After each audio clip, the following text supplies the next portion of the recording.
ఈరోజు చూస్తే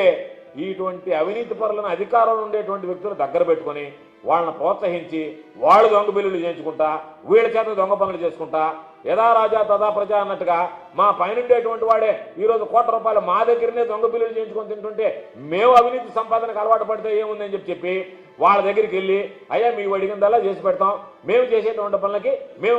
పోల్పడేటువంటి అవినీతికి మీరు మాకు అండగా నిలవండి అని చెప్పి ఈరోజు అడిగి ఇష్ట ప్రకారంగా లంచాలు, ఇష్ట ప్రకారంగా పర్సంటేజ్లు, ఎవరన్నా వెళ్ళినా సరే అసలు ఆఫీసులకు వెళ్ళాలంటేనే భయపడేటువంటి పరిస్థితి ఏర్పడింది. కాబట్టి ఈరోజు వాళ్ళు చెప్తున్నారు రాజకీయ నాయకులు సోమిరెడ్డి లాంటి వాళ్ళందరికీ మామూలు ఇవ్వాలా, ముడుపులు ఇవ్వాలా, ఎక్కడి నుంచి వస్తాయి మాకు మీరు డబ్బులు ఇవ్వకపోతే ఏమయ్యా మీకు ఇవ్వాల్సింది 0.4%, 0.5% అంటే నేను ఎప్పుడు ఇవ్వలేదు కాబట్టి నెల్లూరు జిల్లాలో కాంట్రాక్ట్లు ఎప్పుడు చేయలేదు కాబట్టి నాకు తెలియదు.